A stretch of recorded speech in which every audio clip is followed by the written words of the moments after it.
gotta focus on yourself, on your faith, on your dreams, on your mind, on your health, yeah. You gotta work, never tell, keep your head down, find what you love and excel, yeah. Did everyone catch WWDC a few days ago? Honestly, Apple only gave us a tiny glimpse of AI and left almost everything else under wraps.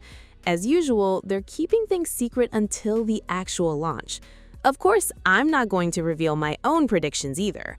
As someone who has used iPads and iPhones for years, owns a Vision Pro despite its premium price, and even spent a few months using the Pura X Max, I have to admit that this category of device is surprisingly interesting. Looking at the leaks shared by several industry insiders, it feels like Apple's foldable future is already starting to take shape. Today, I want to speculate on what the experience might be like, from software compatibility and foldable screen ratios to the latest Apple rumors and leaks. After watching this, you can decide for yourself whether Apple's foldable is still worth waiting for. One thing seems certain already. This could end up being the most expensive iPhone Apple has ever released. A quick shout out to my tech partner from China for sharing this video. A big thank you for making this possible. Hey everyone, it's Maiky from techmaiky. If you love staying updated with the latest gadgets, make sure to subscribe and hit the notification bell so you never miss out our exciting tech content. First, let's go over the basics. In reality, Apple has been preparing for a device like this for quite some time. If you think about it, they've already experimented with similar screen proportions through the iPhone Air. Since the display ratio is close to that of an iPad, adapting apps and interactions for a foldable format may not be as difficult as people expect.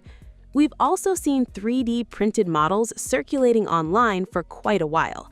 According to leaks, Apple's foldable iPhone is expected to feature the A20 Pro chip built on TSMC's advanced 2nm process. Considering that 3nm technology has been around for several years now, moving to 2nm should bring noticeable improvements in both performance and power efficiency. The foldable is also rumored to use Touch ID, which suggests the front design could feature a punch hole display. As for cameras, reports point toward a dual camera setup consisting of a main sensor and an ultra-wide lens with no dedicated telephoto camera. In some ways, it carries over the spirit of the standard iPhone lineup, with a price tag that could easily be 3 times higher. One design choice I definitely didn't expect is the placement of the volume buttons. Instead of being on the side, they rumored to sit on the top edge. The explanation is that this reduces the need for long internal wiring between the motherboard and the buttons.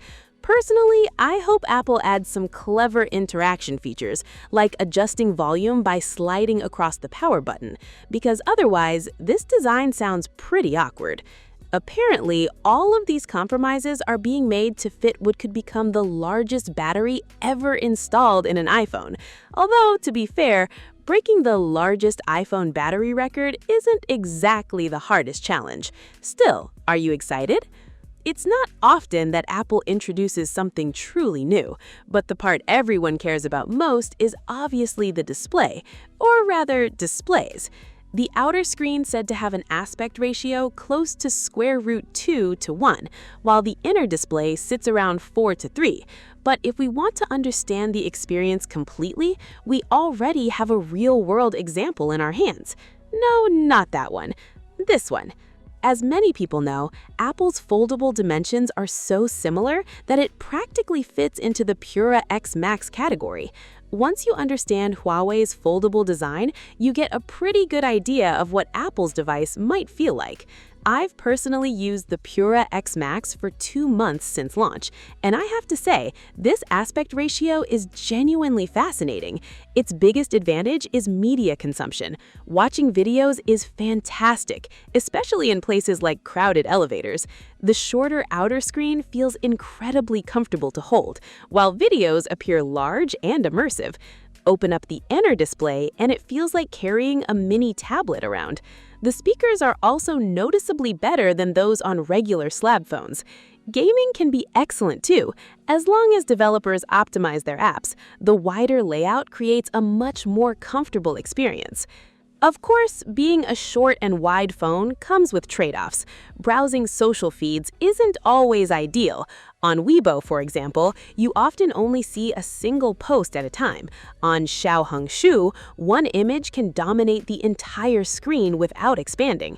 The wider outer display also feels different from most smartphones, so it takes some time to get used to. So, here's my first advice. If scrolling through social feeds is your top priority, Apple's foldable experience may not fully satisfy you. But when it comes to entertainment, media consumption, or even watching TikTok, the experience could be revolutionary. Now, using our experience with the Pura X Max, let's talk about Apple's software adaptation. Some people point out that the latest Max screen mirroring supports adjustable aspect ratios, allowing users to simulate foldable screens. That sounds cool, but isn't it making things unnecessarily complicated? After all, isn't this basically just an iPad? The inner display uses a 4:3 ratio, similar to a 13-inch iPad. The outer display is close to 2:1, which resembles an 11-inch iPad. Doesn't that mean Apple could simply reuse existing layouts regardless of orientation? Honestly, it almost feels like cheating. And that's exactly why this aspect ratio was chosen in the first place. It minimizes the need for app readaptation. But reality may not be quite that simple. To understand how Apple's foldable might perform, we should look at the current state of iPad optimization. The good news is that many apps already work well on iPad, so performance itself shouldn't be a problem. However, iPadOS has existed for 7 years and still doesn't perfectly simulate rounded corners in some situations, meaning foldable-specific issues remain unsolved. Imagine these two tablets. One represents the folded aspect ratio, and the other represents the unfolded state.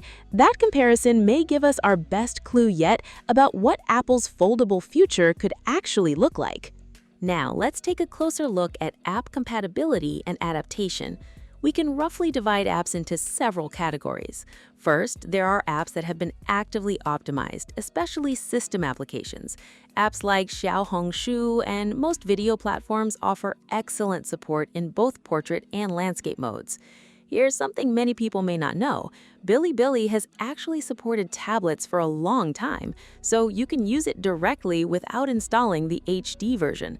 By the way, how many of you are still using the HD edition?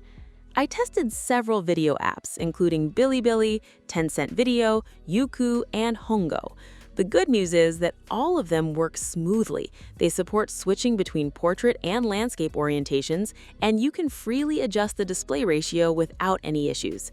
However, apps like Mango TV, Migu Video, and iQIYI still behave the same way as before. They don't support aspect ratio adjustments or smooth orientation switching. Seriously, are they planning to optimize everything at the last possible moment? As for system apps, there's basically nothing to worry about. They make excellent use of screen space in both orientations. If you pick up a tablet and pay attention to the details, you'll notice that in portrait mode, the sidebar automatically collapses. Switch to landscape mode, and the sidebar reappears while the menu shifts into a more convenient position. It's a smart design. Huawei's video experience is especially impressive. Not only does it support switching between portrait and landscape modes, but it also allows left-handed and right-handed layouts. Look at this. I'm currently scrolling with my left hand. Once I switch to my right hand, the menu bar automatically moves to the opposite side. Apple, are you taking notes? And then there's the way Huawei handles incoming calls. Honestly, after seeing it, which foldable phone user wouldn't want this feature? Next, we have apps that are partially optimized, but only to a certain extent. A good example is Taobao. Is it adapted? Technically, yes, but after using it for a short while, the limitations become obvious. Large images dominate the screen, and the overall experience isn't exactly user-friendly. Then we have the truly stubborn apps, represented by 12306 and Ctrip. Just look at them. The menu sits awkwardly at the top. Sure, they're usable, but only barely. And finally, we reach the most demanding category, apps that simply don't seem to be optimized at all. Honestly, what are users even supposed to look at? How are these apps supposed to pass review? Sometimes it feels like the developers never even tested them on these devices. As for Apple, I expect its foldable phone to directly inherit the iPad's multitasking and window system. After all, many UI components on iPad already adjust dynamically based on window size and aspect ratio. Apple's forced layout system works quite differently. This means that if developers follow Apple's design guidelines properly, adapting to different screen ratios could be incredibly easy. But for apps that ignore those guidelines, even a company as powerful as Apple may not be able to do much. Oh, and here's a small detail that doesn't get discussed enough. Almost every foldable phone today lacks a one-handed mode on the inner display. But let's not forget, this is still a smartphone. Even the large inner screen is often used with one hand. If Apple actually includes a proper one-handed mode, I will absolutely praise them for it. Can someone kindly add Tim Cook to my contact list? I'm genuinely worried Apple might overlook something this important in the foldable experience. Anyway, that's about everything for now. Current rumors suggest that Apple's foldable phone could launch alongside the iPhone 18 Pro Max, similar to how the iPhone X and iPhone 8 were released together, two phones from the same generation, with one flagship and the other positioned even higher. That way, users can simply choose the model that best suits their needs. So, here's the big question. How much do you think Apple's foldable iPhone will cost? Leave your predictions in the comments below. Before we wrap up, I've customized several new mock-ups for everyone using colors inspired by the last 3 generations of flagship iPhones. I'll randomly select a few active viewers from the comments section and give them away. Before the real device launches, you can have some fun and experience the design for yourself. Alright, that's it for today's video. If you enjoyed it, don't forget to like, comment, and subscribe. It really means a lot to me. Thanks for watching, and I'll see you in the next one. Bye!